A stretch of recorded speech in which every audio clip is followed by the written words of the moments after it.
Bueno, muy buenas a todos. Gracias su, por su colaboración y la asistencia a este evento.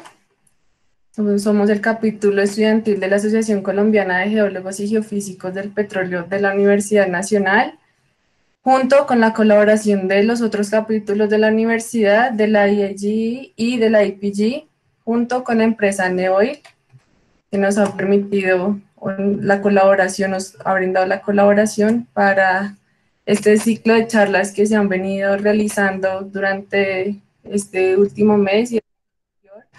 Ya hemos tenido varias, la última fue este lunes 19 de octubre de Freddy Corredor sobre estructurales y tectónicas del shale de los cinturones plegados de la cuenca sur del Caribe. Les recordamos que las personas que pues, no han tenido la oportunidad de acompañarnos a la hora que es en estas charlas, pueden encontrarla en la página oficial de la asociación en YouTube y ahí están las grabaciones de Cuarentena con Geociencias y de todas las charlas que hemos venido realizando junto con los otros capítulos. También les queremos comentar que ayer inició el ciclo de conferencias de Machine Learning. Este se está llevando a cabo cada semana, los miércoles, y tiene una duración de 4 semanas. La próxima semana pues, nos va a estar acompañando David Duarte el 28 de octubre sobre las aplicaciones del Machine Learning para definir y predecir fases en las geociencias. Entonces, le estamos invitándolos cordialmente para que asistan a cada una de estas charlas y están bien interesantes. Y sin más preámbulos, hoy tenemos el gusto de tener con nosotros a Juan Sebastián Carvajal, quien es geólogo de la Universidad Industrial de Santander, es candidato a magíster de la Universidad de Alberta y su enfoque es la estratigrafía de secuencias. También ha contado con más de 5 años de experiencia en análisis y modelamiento de cuencas. Entonces, Juan Sebastián, te doy la palabra, muchísimas gracias y espero que sea de gran expectativa todo tu conocimiento y pues nos sirva mucho para todos. Muchas gracias. Gracias, Erika. Eh, bueno, buenas tardes a todos. No sé si yo pueda compartir la pantalla de una. Bueno, sí. Sí, ya la dejé compartir. Ven, ya.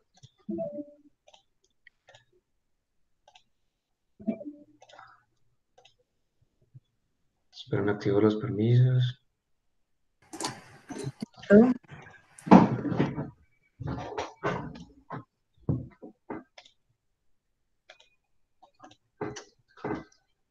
Listo. Entonces, bueno, bueno, la charla de hoy es para mostrarles los resultados de mi proyecto de maestría. Esos resultados, lo que les voy a mostrar hoy está a punto de salir en unos papers que se metieron y en los siguientes meses pues estarán ya con toda la información que les voy a mostrar y las figuras completamente públicas. Entonces el título de la charla es Grafía de secuencias de cuencas complejas y el caso de estudio es la cuenca de RetroArc regional de Colombia. Y pues la foto que ven es una foto de campo con unas sofiomorfas y algunas cositas que se vieron en campo. Entonces voy a activar aquí. Listo. Bien. Entonces esto es lo que les voy a mostrar. Primero vamos a ver como la parte introductoria y para que se entienda más o menos el contexto regional. Luego le puedo explicar pues, los objetivos del estudio, la pregunta de investigación y vamos a empezar a pasar ya por los tópicos reales de lo que fue el proceso de construir el resultado y los resultados como tal en las conclusiones. Entonces, bueno, eh, el estudio comienza, o sea, los datos importantes del estudio se toman de la parte sur de la cuenca de los Llanos Orientales, en, una- en unos, hay unos afloramientos que se llama una quebrada que se llama la Quebrada Sagú, que queda cerca de Villavicencio, bueno, cerca de Acacias, que es un pueblo pequeño, y se toman y gracias al servicio geológico que de forma gratuita proveyó, o sea, nos dio la información de tres pozos con sus respectivas fotos para poder analizar los núcleos y los registros y bueno, etcétera, de información importante. Entonces, en esa área, pues ese es el contexto regional, como para tenerlo presente. La deformación es de piel gruesa, las fallas que están implican el basamento, y lo que tenemos en el afloramiento es el Cretácico como tal, y parte de lo que es Paleoceno y Neógeno. Entonces no es exactamente esta la localidad, pero más o menos por aquí están ubicados los pozos. Y por aquí está más o menos ubicada la parte del afloramiento. Puede ser un poco más arriba, realmente el corte es mucho más al sur, como se dan cuenta. Entonces es como una eh, percepción nada más de más o menos dónde debería estar dentro del corte. Y bueno, este es el intervalo de interés. Bueno, estas son las rocas que afloran en la cuenca de los llanos, comparadas litológica y coronoestratigráficamente con el Valle del Magdalena y las demás cuencas del norte. Eso es más al norte, pues está el Cocuy. Pero aquí la flechita de color azul muestra el intervalo que se estudió, que es del Campaniano más tardío hasta, bueno, puede llegar un poco más arriba, pues hasta el Oligoceno temprano. Entonces, ¿por qué se decidió ese intervalo? Este intervalo se decidió por dos razones importantes. Primero, porque es un punto clave en la historia de la geología colombiana, porque es cuando existía una cuenca, hubo un cambio de primer orden, había una cuenca extensiva, y luego aparece una cuenca de compresión, y luego la compresión avanza a tal punto que esa cuenca regional se divide en lo que hoy tenemos hoy día, que es la cuenca del Valle del Magdalena, que es independiente de lo que es la cuenca de Llanos, pero todo ese terreno fue parte de una sola cuenca por mucho tiempo. Y la complejidad del asunto comienza porque desde que se empieza a levantar la cordillera central y la cordillera occidental con el arco de islas choca, pues crea un ambiente tectónico compresivo que cambia toda la historia. Por eso se decidió estudiar ese intervalo que a su vez, en términos exploratorios, es muy importante para la parte sur de las llanos porque los principales reservorios de petróleo se depositaron en esa época, que es el Guadalupe y el Mirador. ¿Sí? Entonces era importante pues, definir eh, eh, sí, algunos términos geológicos de todo esto. Entonces el propósito del estudio era eh, revisar sí, o sea, basados en esa historia, lo que les decía, eh, en Colombia existe una cuenca extensiva que desde el Cretácico tardío comenzó a ser compresiva por el choque de terrenos que se fueron acrecentando desde la parte occidental. Y eso empezó a crear unas condiciones diferentes, que a su vez luego la compresión avanzó al punto tal que la deformación avanzó a la cordillera oriental y ese levantamiento crea de forma independiente lo que existe hoy, que es la cuenca de Llanos, que es una cuenca de Forland, y la cuenca de intramontaña de lo que es el Magdalena Valley. Entonces, lo primero era entender cuándo inició y cuándo finalizan estos cambios. O sea, en qué punto del tiempo geológico, pues esto sucedió. ¿Cierto? Es lo más importante, porque eso nos permite entender cuándo comienza y cuándo acaba una cuenca. Entonces, eso pues tiene unas implicaciones en el comportamiento de los sedimentos, de las facies, las superficies que se van a formar, y eso es un reflejo de la arquitectura de la cuenca, ¿sí? Porque dependiendo del lugar donde estemos en la cuenca, pues vamos a tener ciertas superficies que se van a crear. Como la cuenca del Llano Sur era la parte más marginal, porque la cuenca de Llanos estaba más o menos en este punto, por donde estoy pasando el cursor, pues estaba propensa a ser constantemente erosionada por cada una de las regresiones, ¿sí? Había más probabilidad de que de encontrar inconformidades, ¿sí? Entonces, pues entender cuál era el rol de la cuenca de Llanos era muy importante porque como les decía, estas rocas son un reservorio y entonces que estén completamente truncadas, pues hay que entender qué tipo de inconformidad las trunca, ¿sí? La magnitud de la misma. Y asimismo, pues en el proceso, entender pues niveles jerárquicos de los cambios. Hay cambios que son de primer orden, que son los cambios que ejercen cambios tectónicos completamente, o sea, pasamos de una cuenca, de un tipo de cuenca a otro tipo de cuenca, pero dentro de la misma cuenca como tal, durante el periodo en el que esa cuenca existe, ocurren ciertas variaciones, ya sea en la subsidencia, en el nivel del mar, en el aporte de sedimento, que hacen que hayan cambios de menor magnitud que se registran en las rocas. Y esos pues son cambios que se analizaron principalmente en la en la parte sur de la cuenca de los llanos, y luego con la idea de encontrar un marco regional, pues se hizo el análisis y la recompilación de información de columnas alrededor de las otras cuencas. Y pues este recuadro muestra el periodo en donde se hizo el estudio, en donde se fue enfocado. Entonces, bueno, aquí la idea era mostrarles a ustedes qué información se usó. Entonces se usó información de superficie, pues de afloramientos, se usó información de pozos, eh, la información de pozos y la información de afloramientos incluía, por supuesto, información paleontológica o bioestratigráfica o palinología, cualquier herramienta que fuese suficiente para poder determinar la edad de las rocas, porque pues, si no, no tenía sentido asumirlo sin estar seguros. Luego de hacer pues, estos análisis y construir unas columnas estratigráficas a partir de esta información, se realizó el análisis de las facies y se determinó qué ambiente depositacional sucedía para cada tramo. Y luego de ello, entonces, se empieza a hacer la correlación general de las fases, se hace lo mismo para las demás áreas. eh, pues esas columnas están en la literatura, entonces lo único que se tomó fue pues lo que se había dicho de los dos autores y pues lo que se hizo fue reajustar los ambientes, no porque estuviesen mal, sino para simplificarlos de forma tal que fuese más fácil entender el movimiento de la línea de costa a través del tiempo.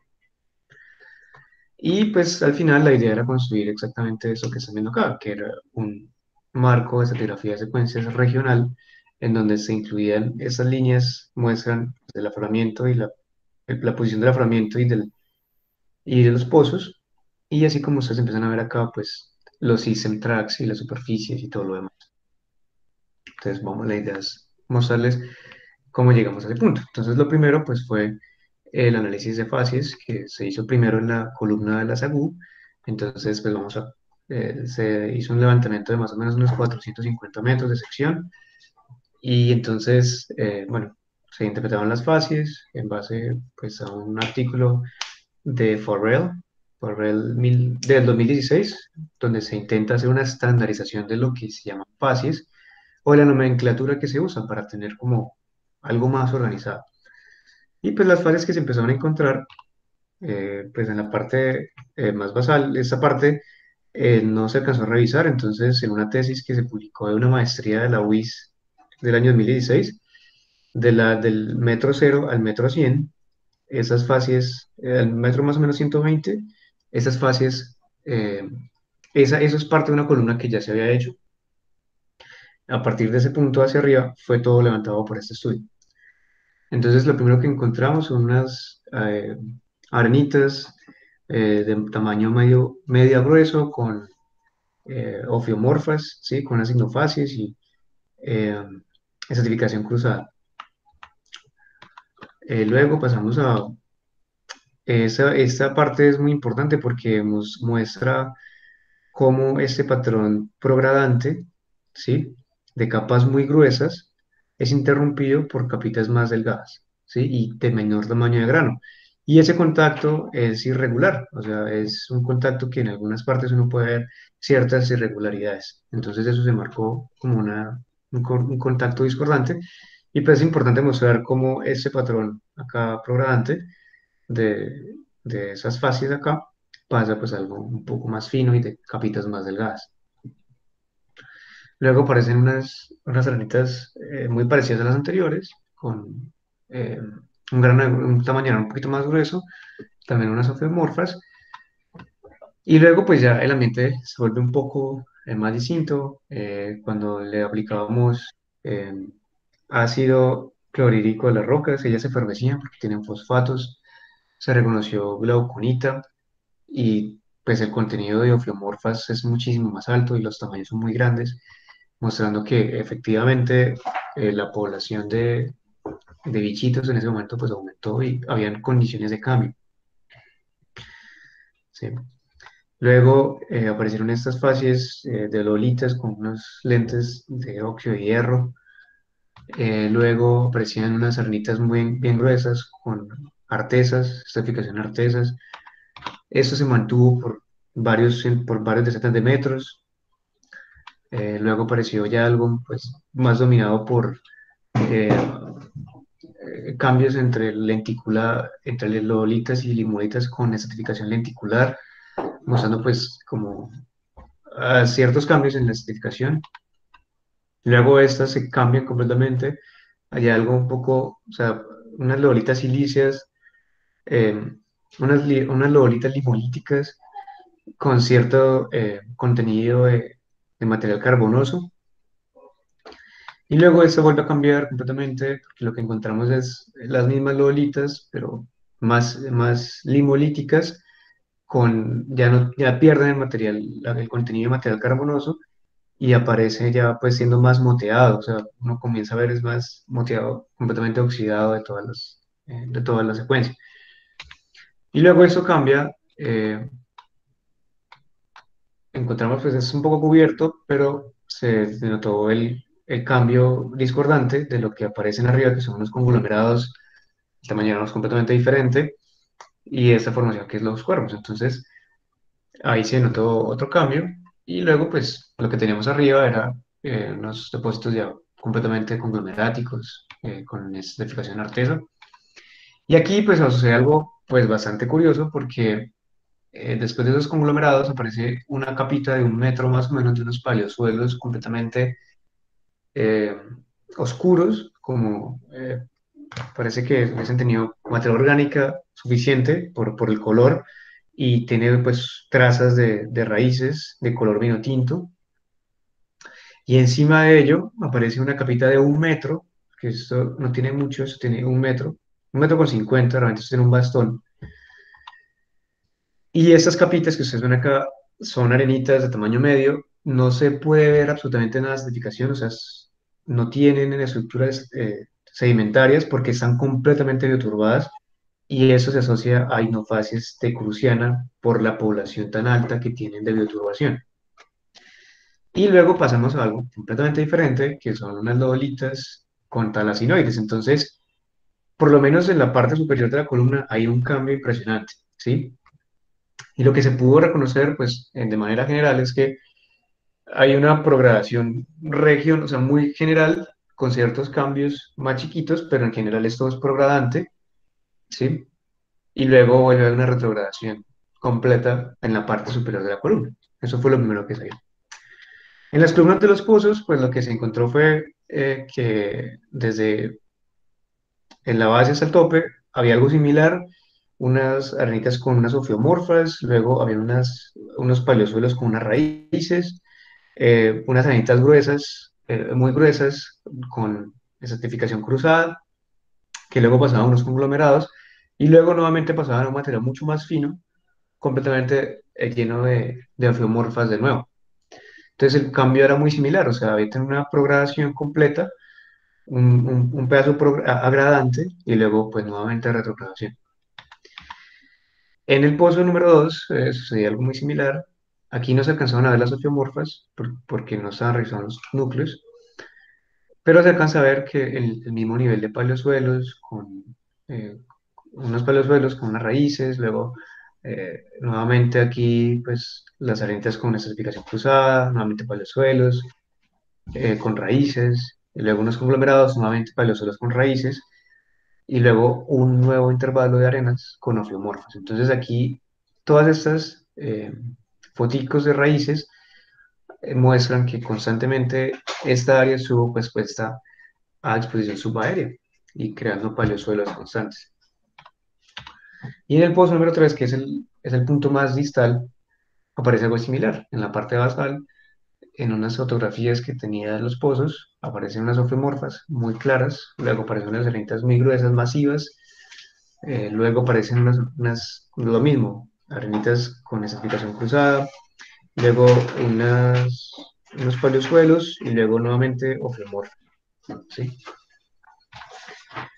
Entonces, antes luego que se interpretaban las fases, ¿sí? Las litofases, para interpretarlos, eh, para hacer la interpretación de los ambientes, se hizo una simplificación de los mismos. Nuevamente porque es mucho más fácil de esta forma. Esto se hizo en pro de, primero, simplificar el asunto para definir de una manera más fácil los movimientos de la línea de costa. Y como se iba a hacer una correlación regional, pues la idea era simplificarlo al máximo para que al hacer la correlación fuese más sencillo y se hizo eso tomando en cuenta la ubicación de la línea de costa y la ubicación de la base de las tormentas y, y cuánta influencia tiene la línea de costa hacia el continente. Y en la parte continental se hizo revisando lo que es la parte superior y media de un curso de un río y la parte media y baja del curso del río. Entonces, en un ambiente, en un bloqueograma como este, donde se tiene pues todos los ambientes, aquí por ejemplo están unas tidal flats y aquí hay un lagoon y acá hay un delta.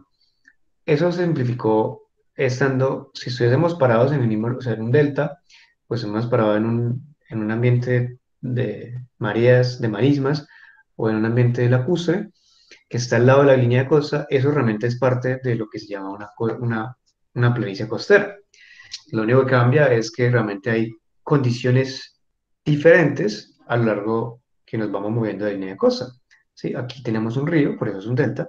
Aquí no tenemos ríos, pero entonces tenemos una inundación periódica del continente. Y en el otro lado tenemos es simplemente un espacio en donde hay ligera acomodación, o sea, un ligero espacio de acomodación donde cada vez que la línea de costa se inundaba, pues aparecía una laguna. Pero realmente, en cuanto a posición de línea de costa, estábamos parados en el mismo punto. Entonces, eso se tomó en cuenta.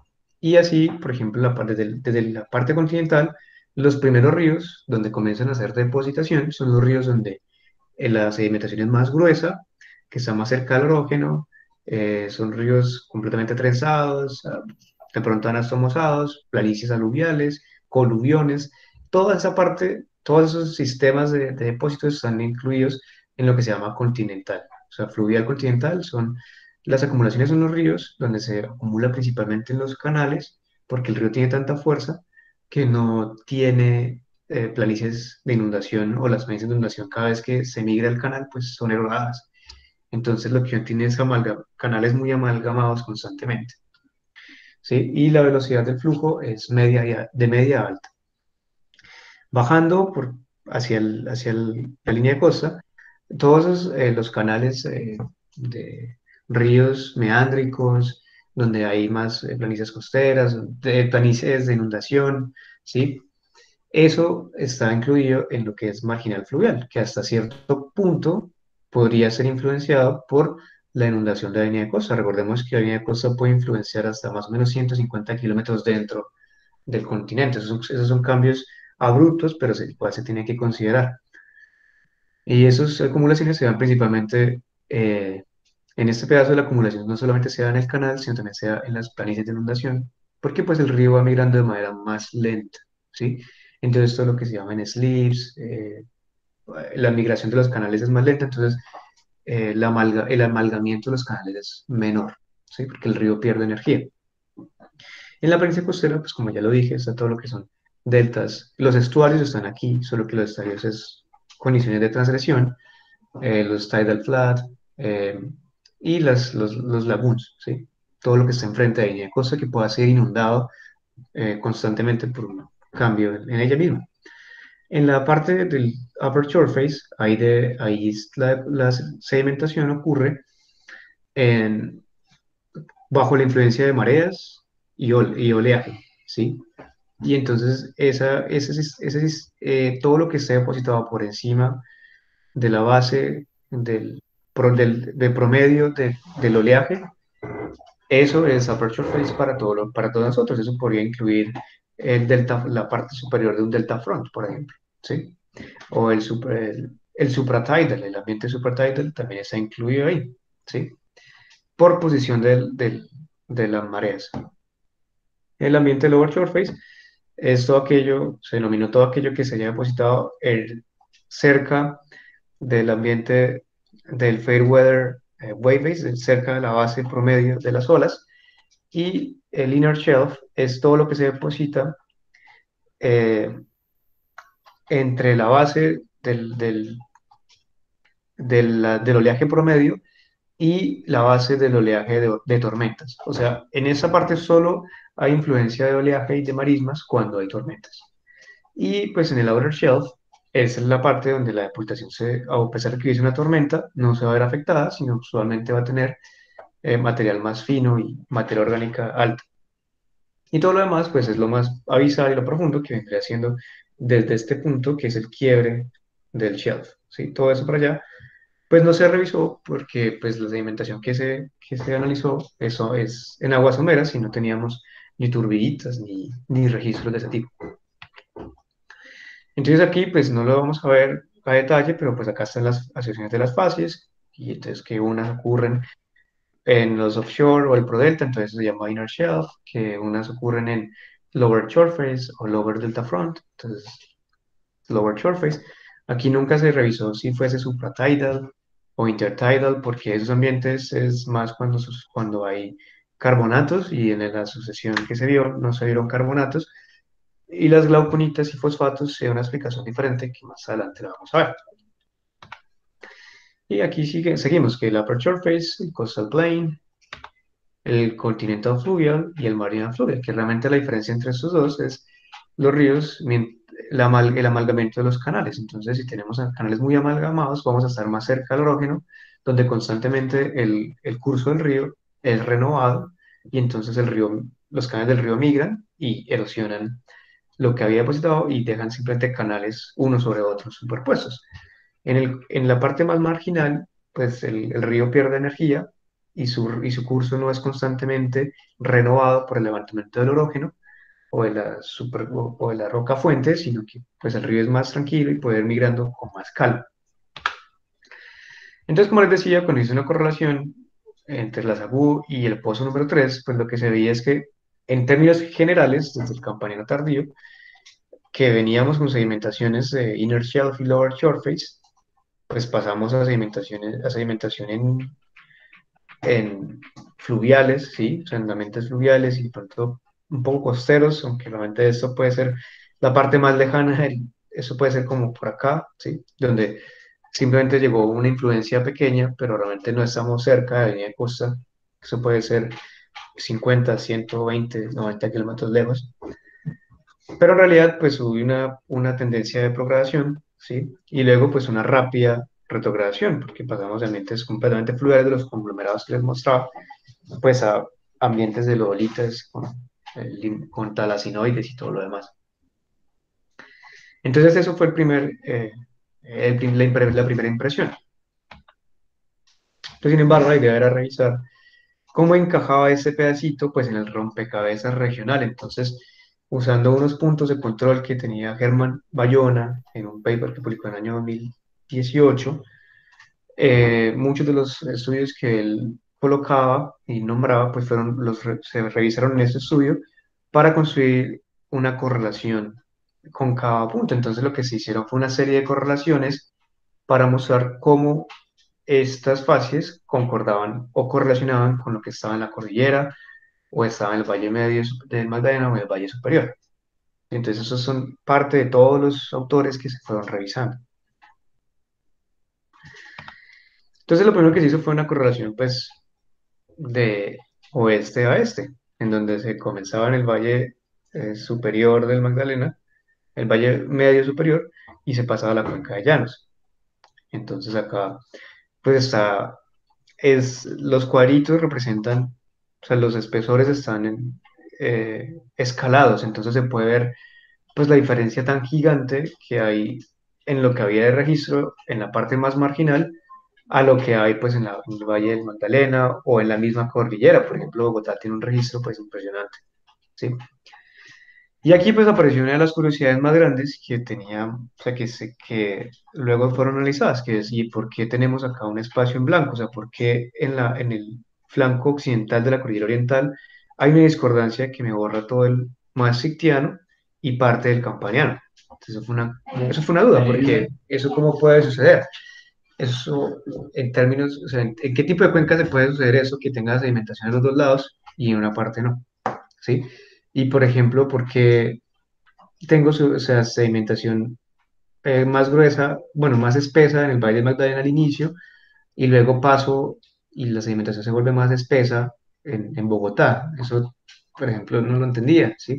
Entonces, eso fueron siendo analizados y aquí se empieza a ver cómo las discordancias comienzan a tener match, ¿sí? Entonces, por ejemplo, en la cuenca Llano Sur, pues hay una discordancia que trunca todo el Campaniano, entonces tampoco hay más Sictiano, no hay parte, o sea, el Paleoceno está perdido en casi todo, en gran parte, y luego hay una discordancia más que pierde, pues, el Eoceno temprano. Entonces, estas dos discordancias que están acá tienen más o menos la misma magnitud en tiempo, o sea, como entre al menos unos 10 a 15 millones de años. Puede ser un poco más, pero pues al ser arenas es muy difícil, o hacer depósitos tan fluviales es muy difícil encontrar fósiles para poder datarlos.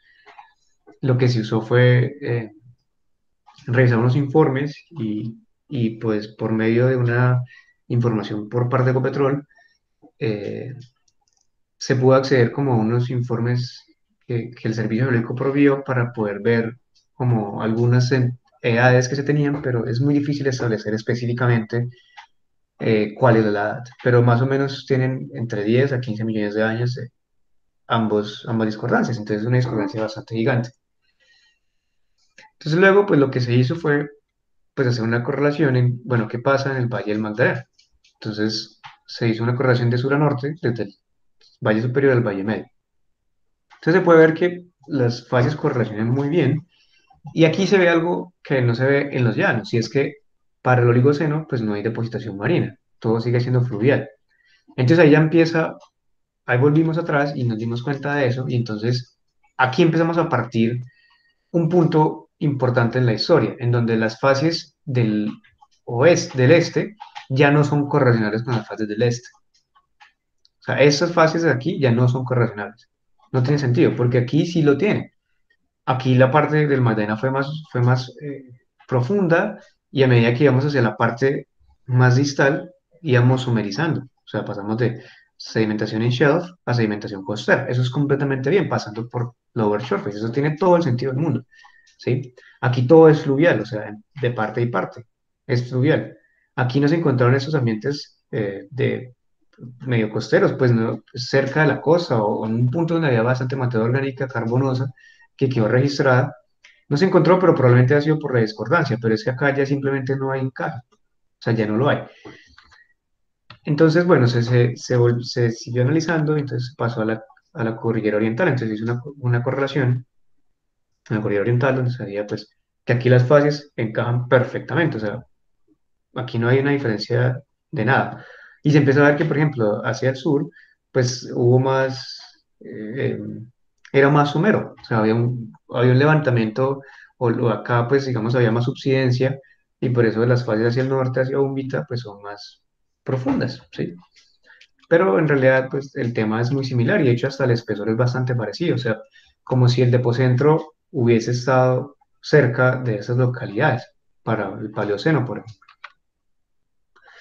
Luego se hizo una correlación pues, en la parte oriental de la cordillera oriental y parte de los llanos. Entonces se tomaron los dos puntos de los pozos, el Lazabú y el Sinquinal sí, la parte de Medina. Sí, es el Sinquinal de Medina. Entonces también se ve un patrón muy similar, que las fases hacia el sur son más someras y hacia el norte empiezan a volverse más profundas. Entonces aquí pues ustedes ven todos los nombres de los, de los Simpson Tracks, pero realmente vamos a empezar a explicarlos ahora. Entonces luego, para resolventar el tema de este hueco, se decía es una correlación por la parte occidental de la cordillera oriental, pero entonces el tema es que hacia el norte, que es el Cinquenal del Nuevo Mundo y el Cinquenal de los Cobardes, eso está rodado. Entonces lo que se hizo fue, con información que está publicada, hay unos autores que es con vitinita y termocronómetros, estiman el punto en donde comienza a levantarse el antiquinal de los cobardes y cuánto fue depositado antes de que se levantara. Pues con el RO lo sabemos, porque fue la temperatura máxima que se alcanzó. Entonces, eso se estimó, entonces se sacaban los espesores. Y ahora las facies fueron interpretadas de columnas alrededor, o sea, de columnas que estaban en Magdalena o columnas que se cerca o facies similares. Entonces, lo que se pudo ver es que en el campanato tardío, en esta área, hubo depositación, al menos lower shore face o inner shelf, se denominó inner shelf, pues no sabemos bien, y que en la parte superior o era coastal plain o era fluvial, pero se decidió esto. En todo caso, lo que sí se nota es que hubo una discordancia, porque un ambiente completamente marino a un ambiente completamente fluvial, pues la parte continental es, la parte costera es continental porque es depositación en el continente, eso significa una discordancia subaérea, porque hasta en la parte costera hay canales. ¿Sí? En el delta top o en el delta plain, como se quieran llamar, o hasta en un estuario, la depositación es por canales. Y eso significa que estoy depositando sobre algo marino, algo de canales, y la discordancia era subaérea. Entonces se fue hacia el sur y en un sinquinal que se llama el sinquinal del Carmen y de Apicalá, en los mapas del servicio geológico, se denota una discordancia de la misma magnitud de Fusa, donde está el campanero más tardío hacia el Paleoceno está perdido, o sea, realmente un registro, una pérdida de registro de al menos 20 millones de años.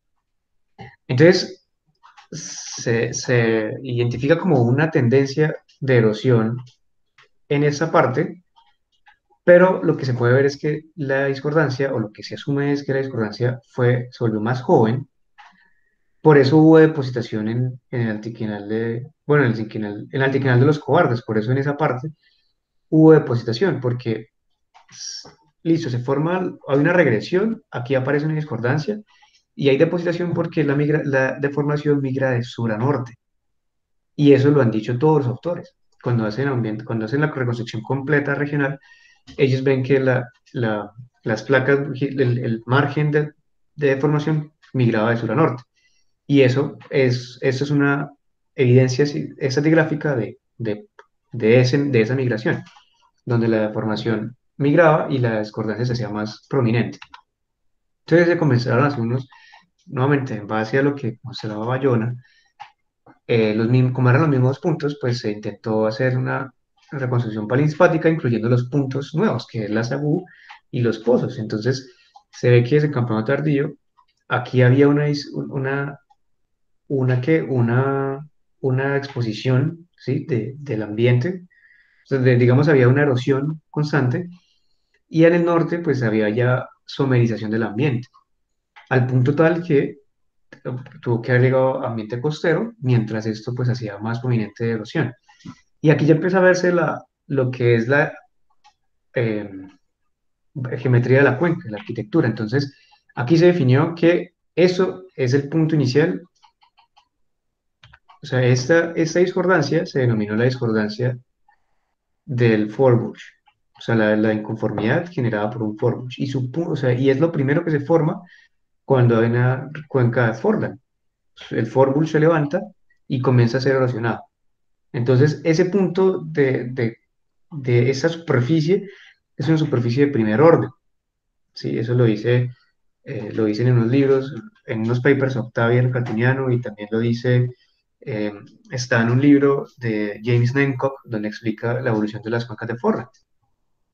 Entonces, este punto nos dio el inicio de entender en qué momento apareció la cuenca de Forland. Este punto es ¿sí? El punto en donde se comienza a erosionar el Forbush, ¿sí? Y a medida que pasamos en el tiempo, vemos que estas áreas empiezan a erosionarse y la termocronometría que se ha hecho muestra que eso se empezó a levantar a 70 millones de años, 68 millones de años. Entonces eso muestra que desde el Maastrichtiano no había levantamiento, ¿sí? Que hubo sedimentación en la parte alrededor, pero se estaba levantando. Eso significa que aquí se erosionó más rápido porque regionalmente el orógeno estaba acá y empezó a migrar al norte. Y pues así pasó. O sea, hay una sedimentación que ocurre en la parte de la mitad, pues no se tuvo información en esa parte para saber si esto se erosionó totalmente o hay un camino o un corredor de sedimentación, pero igual el levantamiento no es completamente, pues eso no es como un papel que uno doble y todo se levanta. El levantamiento eh, no está espacialmente distribuido igual, de igual manera por todo el territorio, o sea, una parte se levantó primero y otra parte se levantó después. Entonces eso, digamos, no influye que no sea. Entonces, aquí nosotros corroboramos algo. Hasta antes se decía que el Forbush de la cuenca regional había sido, pues, esta parte, ¿sí? Pero realmente nosotros no encontramos eso en las evidencias, porque de hecho las paleocorrientes apuntan hacia el norte o hacia el noroeste. Si hubiese habido aquí un Forbush, ¿sí? En el flanco oriental de la cordillera oriental, las paleocorrientes tenían que haber apuntado hacia otro lado, ¿sí? O tenían que haber estado más controladas por el Forbush, pero no, eso no sucede. Y lo que sí sucede es que acá hay una pérdida de registro. Entonces, la inconformidad del Forbush realmente está acá y no en el otro lado. Entonces, luego ya haber entendido eso, en la parte del Eoceno, donde realmente todo cambia, encontramos que para el Eoceno temprano, en un estudio que hace Mauricio Parra, él encuentra que hay un periodo donde no hay actividad tectónica a finales del Paleoceno y lo que sucede es que hay una descarga del orógeno, o sea, el orógeno deja de hacer sobrecarga y se echa hacia atrás, ¿sí? Entonces ese periodo es lo que eso sucede entre el trance del Paleoceno tardío y el Eoceno temprano. Y lo que sucede por esa razón es que la parte más marginal comienza a ser erosionada. Sí, lo que es Sagú y los pozos, todo eso es erosionado y la sedimentación ocurre más hacia la parte de adentro, ¿sí? Y el depocentro está en Bogotá, o sea, pareciera que el depocentro está en Bogotá por el espesor. Entonces eso es un indicio de que cuando la sedimentación se renueva en el Eoceno medio y hacia el sur, hacia el norte comenzamos a tener facies marinas, eso significa que aquí ya entra, tenemos un ambiente completamente distinto. Porque las fases de Medina comienzan a ser estuarinas, comienzan a ser costeras, comienzan a ser completamente costeras, ¿sí? Y empieza a aparecer ambiente marino. Entonces, eso es el inicio de una cuenca completamente diferente. Y aquí encontramos los dos, el punto de inicio y el punto de final de la cuenca de Forlan. El primero fue cuando aparece la discordancia del Forbush, ¿sí? Y cuando aparece, y el final es cuando cambia, cuando las fases, cuando la sedimentación se renueva, porque ya las condiciones son diferentes y para ese punto la cordillera oriental ya empieza a levantarse completo, o sea, en más pedazos y comienza a actuar como el orógeno de lo que iba a ser la nueva cuenca de Forlan, ¿sí? Y por esa razón la formación concentración acá es costera, mientras que la formación carbonera es marina, ¿sí? Es una de las razones. Entonces aquí ya con eso se encontraron los primeros, como les digo, o sea, se encontraron los primeros, eh, el first order, los cambios de primer orden, y la inconformidad del Forbush es correlativa con la inconformidad que tenemos en los pozos, o sea, es casi del mismo tiempo. O sea, significa que cuando el Forbush comenzó a ser erodado, la parte marginal estaba siendo erodada también. Y lo que sucede, lo primero que sucede cuando se cierra una cuenca, en estudios que se han hecho en Argentina y en Ecuador, de cuando se acaba la cuenca de Bacar y aparece la cuenca regional porque se levantan los Andes, ellos evidencian que hay una regresión primero porque empieza a llegar mucho más sedimento a la cuenca, entonces hace que la línea de costa tenga que, o sea, la fuerza, la sedimentación es mayor que la acomodación y la línea de costa se tiene que regresar porque no había espacio. Y eso es lo que se reevidencia en las fases del campado tardío, una regresión. Y hay una superficie de máxima regresión que, por ejemplo, en el Guadalupe, en la parte del campado tardío, en la Sagú, por ejemplo, se veían unas fases de short phase y luego aparece un intervalo de unos 20 metros de fases como si estuvieran más cerca del shelf, del inner shelf, empiezan a aparecer unas bolitas, no sé qué, y entonces eso muestra que hubo una pequeña transgresión y esa transgresión es la primera transgresión que nosotros denominamos que es la primera transgresión que ocurrió en la cuenca de Forlan, porque esta superficie de máxima regresión denota el punto en donde se acaba la cuenca de Bacardi y es correlativa en edad con la inconformidad del Fórmula, con la inconformidad marginal de la parte distal, y hay una discordancia, una superficie de máxima regresión también en el depocentro del Valle del Magdalena. Y esas se sacaron porque los autores muestran cambios en la distribución y cantidad de microfósiles marinos. Entonces, cuando la línea de costa, cuando hay una transgresión, pues ahí aumenta la distribución de microfósiles marinos, porque pues está el océano por todos lados. Pero cuando se reduce y hay una regresión, pues la cantidad de microfósiles marinos es reducida porque la línea de costa está retrocediendo. Entonces hay un estudio, por ejemplo, en AICO, de una de Yepes del 2001, una tesis de doctorado que muestra la distribución de microfósiles muy bien, y hay un paper de Sandra Garzón, creo que es, del 2012. Entonces ahí se ve perfectamente. Entonces aquí se terminaron eso, y entonces eso quería decir que todo lo que estuviese dentro de estas dos discordancias, eso pertenece a la cuenca de Forman. Todo lo que esté por encima es de las nuevas cuencas y todo lo que esté por debajo es de la cuenca de Bacarca. Entonces, luego se procedió a revisar netamente el intervalo del Campano tardío al Paleoceno tardío, Eoceno temprano, para revisar los cambios en la sedimentación que ocurrieron en ese punto. Entonces, bueno, ya les expliqué que esa discordancia era porque hubo una reactivación de la sedimentación y hacia el sur, bueno, hacia el norte, en ese punto había sedimentación marina. ¿Sí? Entonces, esa discordancia marca este mapa, ¿sí? Donde la sedimentación es completamente fluvial, hay muchos levantamientos internos en la cuenca, pues hay ya más montañas, entonces los ríos empiezan a renovarse y hay sedimentación muy continental eh, de mayor tamaño de grano, que entonces en este caso sería, en la cuenca ya no sería el Mirador, en la cordillera sería el Picacho, y en el Magdalena sería el Chicoral o el Gualanday o el San Juan de Río Seco. Entonces, esta discordancia que se marca es el final, y esta discordancia acá, en la parte marginal, en la parte del Forbush, la superficie de máxima regresión, es el límite inferior. Entonces luego se construyó esto, ¿sí? Esos son los límites de la cuenca. Y luego se hizo el análisis de lo que eran los cambios a menor escala. Entonces, como les decía, por ejemplo, esta es la superficie de primer orden, ¿sí? Que marca, acá hay una progradación, ¿sí? Cambiamos de ambiente, hay como unos 20 metros de un ambiente más profundo, luego se vuelve a somerizar, se vuelve a somerizar, ¿cierto? Pero luego en la SEBU aparece una glauconita, unos fosfatos, y eso es indicio de un aumento del nivel del mar.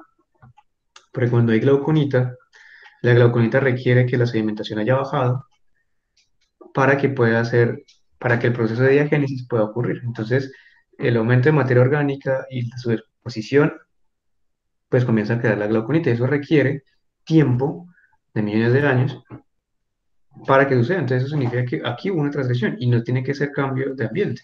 Y se ve claro porque el tamaño del grano comienza a disminuir y luego vuelve a aumentar. Entonces, acá, máxima superficie de regresión de primer orden, comienza la cuenca de Forlan.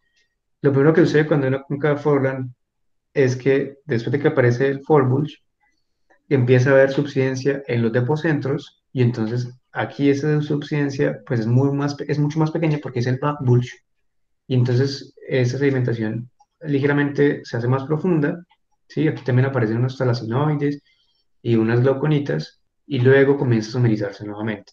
Entonces acá es una superficie de máxima inundación también, pero de menor orden, ¿sí? Porque sucedió dentro de la cuenca de Forlan. Luego una superficie de máxima regresión, que yo les mostraba en la foto donde les decía, acá hay progradación, acá hay retrogradación, es este punto, y la discordancia que veíamos se marcó como una superficie regresiva de erosión marina, en una regresión forzada, y luego aparece una superficie de máxima inundación cuando estaba la glauconita.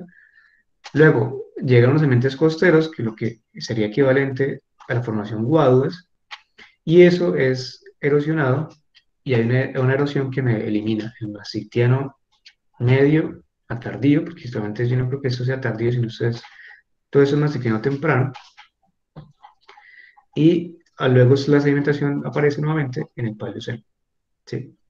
Y con el barco o los ochas, ¿sí? En la cuenca de la cordillera, y luego pues los cuervos o el soche superior que se vuelve más fino, es ya o porque el espacio de acomodación, ligeramente es más grande el espacio de acomodación que la sedimentación, y empiezan a depositar más finos, probablemente haya habido una transgresión de menor orden que trajo material carbonoso hacia cierto punto, pero eso sucedió pues igual en el continente y la línea de costa estaba retirada. Según los mapas de Polman, la línea de costa estaba cerca de Maracaibo, más o menos, pues el Golfo de Maracaibo.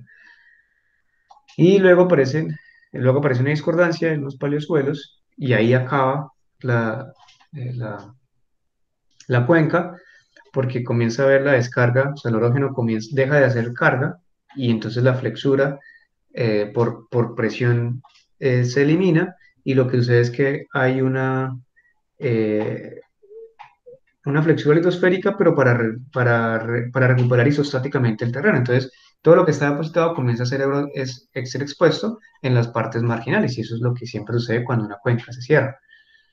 Y luego, cuando comienzan a aparecer estas fases de Mirador y Picacho y todo lo demás, eso está asociado porque se empieza a levantar la cordillera oriental y pues el cratón también se levanta por flexura y empieza a traer todos esos sedimentos que ya pertenecen a una cuenca nueva. Entonces, esa discordancia subaérea también es de primer orden y encima de eso pues se deposita eh, algo distinto y eso ya pertenece a otra cuenca. Entonces, en términos de System Tracks, tenemos un Transgressive, un High Stand, una combinación de Falling Stage y Low Stand acá, otro Transgressive, el Wadua sería una parte High Stand y Falling Stage, luego pasaríamos a lo que sería eh, sistemas fluviales, entonces los nombres de los System Tracks ya no son los mismos, sino tenemos es High Amalgamation System Tract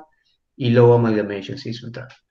En la nueva cuenca lo que se deposita es un low stand que sería equivalente al mirador o al Picacho o los sedimentos de fluviales de esa época y eso es tapado por un transgressive que se dio muy rápido, ¿sí? Entonces esto pues también se vio en los pozos y los pozos lo que se vio es que el Campaniano, o sea, realmente lo que se tiene de la cuenca de Forland es lo que está en el Paleoceno, porque realmente todo lo demás estuvo erosionado debido a que es la parte marginal, ¿sí? Entonces lo que lo limita acá es una discordancia a base y tope, pero aquí también se empieza a ver como un medio cambio de que los canales están bien amalgamados y luego se hacen ligeramente menos amalgamados. Entonces aquí es muy claro que empiezan a haber más espacios se empiezan a ver juntar más limonitas y cosas como si fueran llanuras de inundación, porque el río se vuelve pues más senil, ¿sí? Y luego la discordancia de primer orden, las fases del low stand y pues la superficie de transgresión, de erosión por transgresión que marca pues el inicio de la siguiente cuenca, la transgresión del inicio de la siguiente cuenca. Entonces, este pedazo, o sea, el hecho de que en la parte marginal de una cuenca de Forland solo haya depósitos fluviales, significa que fueron depositados en la parte de sobrellenado. O sea, una cuenca tiene dos fases. La cuenca de subllenado, que es cuando está empezando, y hay más acomodación que sedimentación, y la cuenca de sobrellenado, ¿sí? Que la estancia de sobrellenado es cuando hay demasiada sedimentación porque el orógeno ya está levantado en el fondo, o sea, el orógeno de la cuenca de Porrón está muy arriba y controla todos los sistemas fluviales y aporta demasiado sedimento que hace que el espacio de acomodación que se forma ya no sea suficiente. Entonces, todos los depósitos fluviales alcanzan la parte más marginal, que deberían estar por acá, donde estaban más siendo erosionados, y aquí ya hay sedimentación. Entonces, esta es la posición de la parte de la cuenca de los llanos sur, durante el espacio que hubo de la cuenca de Forlan, ¿sí? Entonces, ¿qué es importante? Que lo que es Guadalupe, ¿sí? Es truncado por una discordancia y pues realmente está completamente truncado porque es una discordancia de primer orden. Entonces, las probabilidades de encontrar el Guadalupe hacia el este pues son más reducidas porque pues estuvo completamente expuesto por millones de años. Y segundo, pues que los depósitos del Paleoceno también estuvieron expuestos por una discordancia de primer orden y pues claramente también van a estar pinchados. Que es interesante en términos de exploración de petróleo, que ese pinchamiento de las fases del Paleoceno puede estar en conjunto con las fases del Eoceno, ¿cierto? Y va a estar en algún punto, debe haber una trampa estratigráfica porque hay unas fases marinas que llegan encima. Entonces, debe haber una trampa estratigráfica en alguna parte de la cuenca y habría que pues detallarla con más detalle, pues con más calma. Y eso fue lo que se concluyó finalmente de, ya no me da el tiempo para mostrarles cómo se analizó pues cada localidad, pero pues en este marco de estratigrafía de secuencias regional les muestro que, por ejemplo, en unos puntos pues habían cambios en los palinomorfos marinos, o que había sal, o que había carbón, por ejemplo, la formación Guadua tiene carbón, mucho carbón, eso es por una transgresión que sucedió en el Maastrichtiano. Entonces, aquí están los system tracks asociados y las discordancias que limitan el final y el inicio de la cuenca de Forra, que al inicio está limitado por una superficie de máxima regresión y una discordancia que se da en las partes marginales, como la cuenca de los llanos, o en la parte donde está la inconformidad del Forbush. ¿Sí? Y la conclusión fue que pues así sería la evolución, pero yo creo que ya estamos cortos y solamente coloco eso. ¿Sí? Que durante el Santoniano del Campano temprano, la cuenca de Forlán, la cuenca de Bacarra existía, aquí estaban las Agu y los pozos, luego comienza la cuenca de Forlán, entonces se levanta el Forbush en la parte occidental de la cordillera oriental, hay una regresión regional y se forma la superficie de máxima regresión de primer orden, tanto en el Magdalena como en la cuenca de la cordillera oriental y parte de los llanos, o bueno, en la cordillera oriental y el piedemonte. Y luego pues aparece una subsidencia que forma una transgresión, ¿sí? Y luego durante el Paleoceno, el Masquitano tardío del Paleoceno, pues aparece otra transgresión pequeña, pero en realidad lo que está sucediendo es una regresión forzada que hace que aquí vuelva a estar expuesto en- de forma subaérea y la sedimentación empieza a tornarse fluvial, ¿sí? Para el Paleoceno medio y tardío, como el orógeno ya está muy levantado, la, eh, la, la parte de sobrellenado comienza y entonces el hecho de que en Bogotá y en Úmbita hay más espesor es porque pues el hecho de que el orógeno haya avanzado y haya mucho más sedimento, pues hizo que en esta parte hubiese el depocentro y pues es normal en una cuenca en un estado de sobrellenado, una cuenca de Forland. Y luego, pues cuando comienza a levantarse por plega, o sea, empieza a haber plegamientos en la cuenca de la cordillera oriental, porque recuerden que lo que se había levantado era la parte occidental, porque era la parte del Forlan, y eso pues tal vez por geometría y arquitectura de la litosfera ayudó a que cuando hubiese más compresión pues empezaran a haber más pliegues que creó la discordancia que separa lo que son las fases conglomeráticas del Eoceno de las fases fluviales del Paleoceno. Y ahí comienza el estado de la nueva cuenca. Entonces, para finalizar, simplemente quiero agradecer a el Servicio Geológico por la información que se dio y a Ecopetrol también y por el apoyo del Grupo de Investigación de Ciencias de la Tierra y Energía. Entonces, yo no sé si tengan, bueno, primero muchas gracias por haber estado aquí escuchándome y segundo, no sé si tengan alguna pregunta que pueda con mucho gusto resolver. Juan Sebastián, mil gracias. Muy interesante. Esperemos si alguien se anima a preguntar. No tenemos todavía preguntas en el chat. pero esperemos por ahora. Listo. De verdad, muchísimas gracias. Está muy interesante el tema, bastante explicativo y se nota el trabajo en la zona. Gracias. De verdad, gracias por la invitación, muchachos, y espero, pues, poderlos acompañar en futuras charlas. Con mucho gusto. Listo, mira, Felipe Vargas quiere preguntar algo. Claro, Felipe, activa, por favor. Sí, buenas tardes, ¿te escucho bien? Sí, claro. ¿Qué tal? Bueno, muy interesante su trabajo. Solo quería hacer como varios comentarios.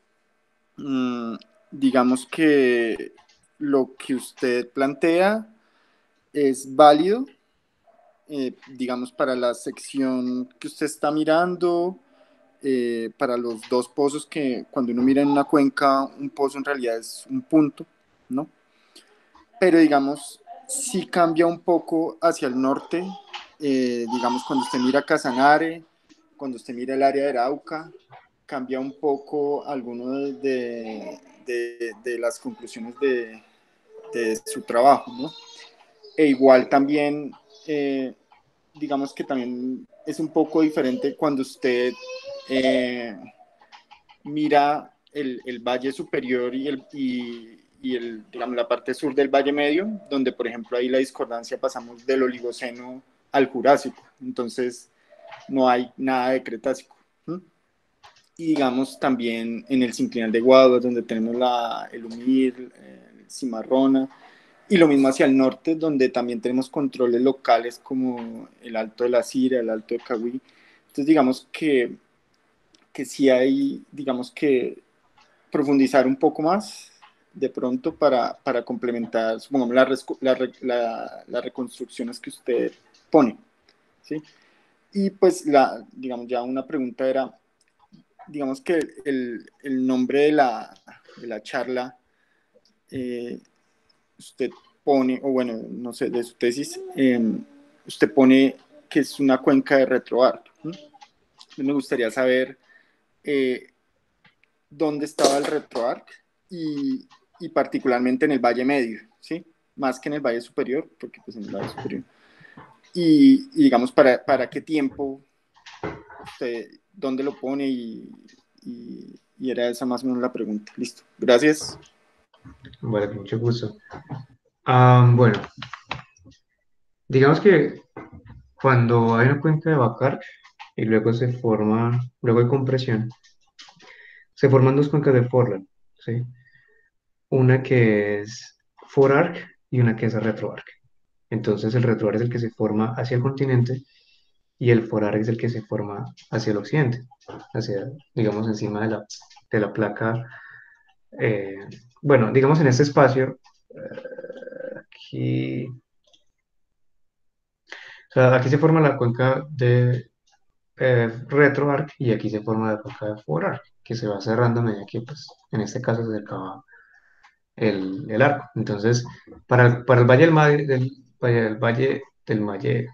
el Valle Medio del Magdalena, el, el arco siempre fue la cordillera central, ¿sí? Y en un trabajo que hace eh, Villagómez con Spikings, ellos muestran el momento en el que, por termocronología, también muestran el momento en el que se cierra esa cuenca de Forar y se levanta la cordillera central. Y eso me muestra algo muy interesante y es que ese levantamiento comienza desde el sur.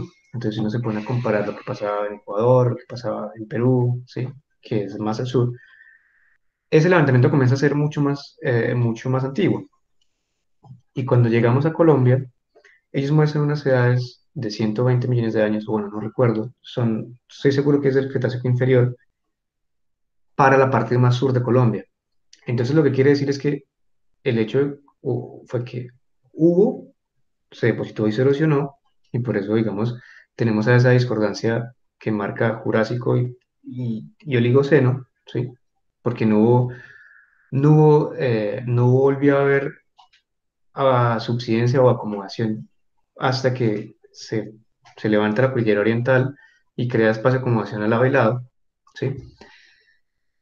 o realmente pues nunca hubo, pero lo que se muestra es que se levantó, o sea, eso venía levantándose desde el sur, ¿sí? Y pues eso es lo que se muestra. Y por ejemplo, en uno de los pozos, en uno de los puntos ubicados de Uribe, en Uribe, cerca de la Sierra de la Macarena, pues pasa lo mismo, o sea, se tiene Campaniano y no se tiene más, o sea, se tiene Campaniano y hasta Oligoceno, o sea, no hay depositación. Por esa misma razón, porque como la línea de costa se iba moviendo a medida que la, el orógeno iba avanzando hacia el norte, entonces todo lo que estaba hacia el sur comenzaba a ser expuesto. O sea, comenzaba a ser expuesto y hay unos modelos que muestra CDL, donde también hay levantamiento regional en la parte del Valle Superior y hace que pues, eso se erosione. O sea, realmente, por lo menos eso es lo que eh, dicen los otros autores. Y claro, hacia el Casanare y Arauca, pues la cosa cambia porque pues o sea, las edades que yo tengo son al sur, ¿sí? Entonces claramente la deformación cambia hacia el norte. A medida que iba migrando, la deformación era diferente. Hacia el norte hay muchísima más subsidencia, pues en la parte de Cusiana y todos, Casanare y Arauca, o por lo menos en el Nevado del Cocuy, hubo unos espesores inmensos, porque pues ahí era pues mucho más espeso, había más espacio de acomodación y la deformación llegó más tarde, entonces hubo más tiempo en condiciones marinas hasta que la línea de costa pues llegó. Eso es lo que eh, sí nosotros pudimos ver. Y no sé si con eso haya resuelto tu pregunta. Sí, gracias. Si alguien más tiene una pregunta, comentario, sugerencia. Sí, muy buenas tardes. Por aquí Rodrigo Giraldo desde México. Yo entendí como una de las conclusiones de su trabajo, Juan, y me llamó mucho la atención el hecho de que algunas de las formaciones en los bordes de cuenca, especialmente hacia la parte más distal, hayan sido erodadas. Es decir, en el caso, por ejemplo, de Mirador no aparezcan. Esto ha sido de alguna u otra manera ratificado por las compañías que hayan hecho exploración en estos bordes de cuenca. ¿Te refieres a las que espera, coloco una columna, ¿sí? Para que tú me digas con más calma. Esta, por ejemplo, que es la más distal de los pozos, lo que se roda hacia el oeste, hacia el este, realmente, hacia la parte más distal, es, sí, lo que está aquí fluvial, esto se roda, o por lo menos está truncado por una discordancia, y no se extiende hacia lo largo de toda la cuenca. Y hay unos mapas. Hay un estudio del 2015 de Andrés Reyes Harker que él muestra los pinchamientos de las formaciones del Cenozoico y ahí tú puedes darte cuenta que por ejemplo, el pinchamiento de estos conglomerados no se extiende hacia lo más distal de la cuenca, por lo menos.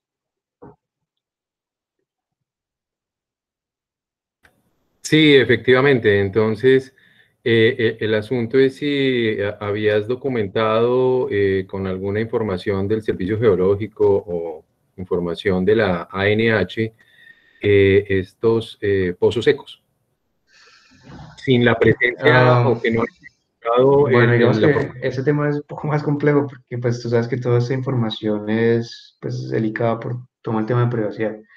Y pues cuando se solicitó la información, se hizo un acotamiento pues de la cantidad de información que se había solicitado. Entonces, pues digamos que no alcancé a revisar ningún pozo más hacia el este, pero sí, como te digo, hay unos mapas que muestran los pinchamientos de estas formaciones y digamos que hay lo que se sabe es que en esa parte de la cuenca, pues hay un alto devasamento que también juega un papel importante en todo lo que puedan ser trampas estratigráficas y pinchamientos. En esa parte es bastante interesante. Sí, de acuerdo. O sea que en términos, digamos, de exploración petrolera, existe la posibilidad de encontrar esas trampas estratigráficas, pero también hay un alto riesgo de que no se encuentren ya, que hayan sido erodadas. Am, sí, sí y no, digamos que hay un tema más, digamos, el tema de que existan, no, puede que no sea el tema ya es de mapearlas, o sea, mapearlas es el primer paso. Yo pensaría que no me atrevería a decir que no existan. Pienso que sí hay un riesgo, pero como toda trampa, eh, eso pues es otro rollo. Digamos, ahí empiezan ya a jugar otros temas y hay pozos en la parte más distal que sí tienen crudo, o sea, que han mostrado que tienen crudo. Entonces, pues, en realidad sí hay un potencial y pues el tema ya es saber mapear esas discordancias. Sí, de acuerdo. Me refiero en primera instancia a Roca Almacén. No me refiero a si se ha, digamos, completado el sistema petrolero y que se haya cargado con hidrocarburo. Pero en términos de Roca Almacén existe ese riesgo entonces de que algunas de estas formaciones como Roca Almacén hayan sido erodadas hacia los bordes de la cuenca, especialmente hacia el este. Es lo que yo veo que tú planteas como en tu trabajo, que es muy bueno, pero me refiero a eso, que existe, esa conclusión a mí me pareció interesante. Sí, exacto, o sea, existe el riesgo, sin embargo, pues sí, habría que saber mapearlas porque puede que haya, o sea, puede que aunque pinche, digamos, quede en contacto, o sea, todas estas son arenas. Entonces, pues está en contacto y pues eso habría también que estudiarlo con calma. Pero sí existe la posibilidad de que pues ya no, o sea, técnicamente ya no haya. O sea, reservorio podría, o sea, roca almacén, como tú lo llamas, sí existe, porque igual pues hay una cantidad de arenas en la parte de abajo, ¿sí? Y pues esto puede estar en contacto, entonces como que hay un corredor de arenas que todavía funciona, por decirlo de alguna forma. El tema es saber encontrar dónde pincha y mapear ese pinchamiento para encontrar pues ese tipo de trampas. Muchísimas gracias, Juan, y felicitaciones. Gracias. Juan Sebastián, mira, hay una pregunta en el chat. No sé si quieres que te la lea o tú tienes acceso a ella. Si quieres, ven, yo la leo, tranquilo. Listo. Quizá. Entonces dice mm, Manuel, ¿verdad? Dice, dentro de las secuencias del Guadalupe y Guaduas y sus equivalentes, ¿qué eventos biogeográficos usó? Porque en esa parte el recobro de painomorfos es muy malo, solo debe haber un recobro dentro de Carbonera. Bueno, para el Guaduas hay un estudio muy bueno que presenta Gustavo Sarmiento, creo, de 1991, y él hace como el análisis completo de las fases y presenta eh, las edades. O sea, realmente, pues en este punto, donde no eres tú quien toma los datos, tú caes en, sí, en entender lo que los demás publican. Sin embargo, hay un trabajo de Germán Bayo en el año 2013, donde él muestra unas columnas a lo largo de la cordillera oriental y él muestra dos cosas. Primero, cuando hay polen, entonces creo que hay unas muestras que tienen polen, entonces para esa zona se usa mucho la palynología. Y segundo, hay unos indicios de muestras ah, ¿cómo se llama esto? Detritos, de edades de circones detríticos. Entonces, las poblaciones también te pueden dar una idea de las rocas. Y de hecho, en una tesis que se realizó de la SAGU, las edades del Paleoceno también se revisaron por edades de detritos y por polen.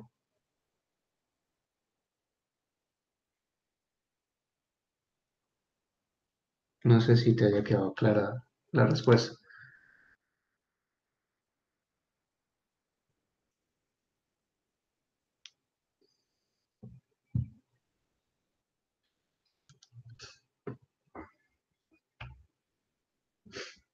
No, espera, abro el micrófono más bien y le hago la pregunta. Eh, ¿cuál es la edad de los circones detríticos que hay en el Guadalupe? Porque yo no conozco ningún estudio del Guadalupe que tenga circones detríticos estudiados. ¿Y cuál es la edad del barco en donde hay barco? ¿Y cuál es la edad de las arenas del cuervo cuando hay cuervos?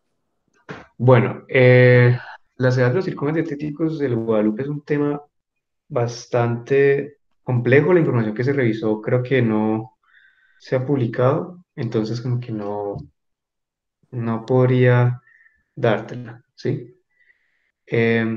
Pero la del Paleoceno sí es pues mucho más sencilla. Entonces, para el barco las edades son del Paleoceno temprano, o sea, si tú, los datitos son del 60 millones de años, 59 millones de años, 63 millones de años, es Paleoceno inferior y medio. Esas son las Ujú, edades de los circones dietéticos de lo que es barco, ¿sí? ujú, Para el cuervos, las edades pues son un poquito más arriba. Ya son de, no sé, 57, 56, entonces hay poblaciones de 5, 10 circones que te muestran que pues al menos la roca tenía esa edad, ¿sí? ujú. Ok. Al Guadalupe sí, no la tengo clara, realmente. Pero ¿de cuánto tiempo estamos hablando que se perdió dentro del Guadalupe? Porque en algún pedazo vi que trazó una disconformidad o algún contacto Ah, entre la tierra, acá, ¿sí? ¿Te el refieres agua a eso? y eso. Ujú. Bueno, Eso. bueno, esa superficie, esta imagen puede ser un poquito confusa porque tengo datos del este, del oeste, entonces digamos que es un poco difícil, fue difícil armarla. Y realmente, este punto creo que se modificó. Bueno, o sea, este punto es lo más distal, ¿sí? O sea, eso no va a suceder si estás si estás en cordillera, lo que vas a poder ver es que el Guadalupe va a ser más completo y va a tener contacto con Guaduas, ¿sí? Y el Ujú. Guaduas va a tener cierto espesor. A medida que te mueves hacia el este, el Guaduas va a empezar a perder espesor. De Y cuando ya llegas a la cuenca, como tal, o sea, los llanos, pues el Guadalajara ya no está. Y el Guadalupe es el que empieza a perder espesor. Mm. Pero uno va a San Luis de Gaceno, por ejemplo, a alguna de esas quebradas y ahí está el Guadalupe completo y no hay ninguna evidencia. Y si me muevo más hacia el este, a ver, pensamos. Hay en Acacías, en Sagú, yo tampoco veo ningún tipo de evidencia para decir que hay una disconformidad dentro del Guadalupe. No, pero es que esa disconformidad no es del Guadalupe. Esa disconformidad es el tope del Guadalajara. Ah, bueno, no, no, el Guado sí estoy completamente de acuerdo. Eso sí, uno la ve clarísimo. Pero dentro del Guadalupe, es que hay una superficie dentro del Guadalupe que fue la que no me quedó muy clara. Pero bueno, bueno. Bueno, es que la imagen de pronto está un poco, esa imagen es bastante confusa, pero acá está más claro. O sea, esta discordancia que está dentro del Guadalupe no es del Guadalupe, o sea, es el tope del Guaduas. ¿Sí me entiendes? O Ah, sea, aquí esta discordancia, pues, retrabajó lo que ya estaba. O sea, cuando tienes una discordancia encima de otra, encima de otra, encima de otra, pues vas a retrabajar y retrabajar y retrabajar. ujú, Eso sí, es lo que pasa. O sea, realmente esa es la condición. O sea, en la imagen efectivamente es un poco confusa porque no queda completamente clara. Lo atribuyo que realmente ha sido un ok. error de nuestra parte. Bueno, y una última pregunta, ya para no voy a molestar más. ¿Dónde estaba la línea de costa en el Cretácico, en el Santoniano? Eso no lo revisé, porque yo revisé de Campaniano hacia arriba. Pero hay unos mapas que muestran que la línea de costa estaba pues en esta parte, o sea, no sé, cerca del Piemonte, más al este del Piemonte, como la parte más occidental de los llanos, ¿sí? Pues igual es el Lune, por ejemplo, o el Aguardiente, eso es Shoreface. Entonces la línea de costa tiene que haber estado en algún punto dentro de la cuenca de los llanos. Ok, ok. Listo. Muchas gracias. No, con mucho gusto. Gracias, Manuel, por la pregunta. Yo creo que esta era la última, o si alguien quiere hablar, esta es la oportunidad. Si no, muchísimas gracias a todos. Queríamos de parte del capítulo, Juan, pedirte el favor de quedarte unos minuticos después para hablar de una cosita. Tenemos pendiente y no siendo más, muchas gracias a todos. Nos vemos la próxima semana con Víctor Ramírez, que va a hablar sobre el offshore el lunes, y que estén pendientes también de nuestras redes sociales y de todo lo que estamos publicando constantemente de la asociación. Muchas gracias a todos. Vale. Muchas gracias a todos, chicos, de verdad, muchas gracias por haber asistido.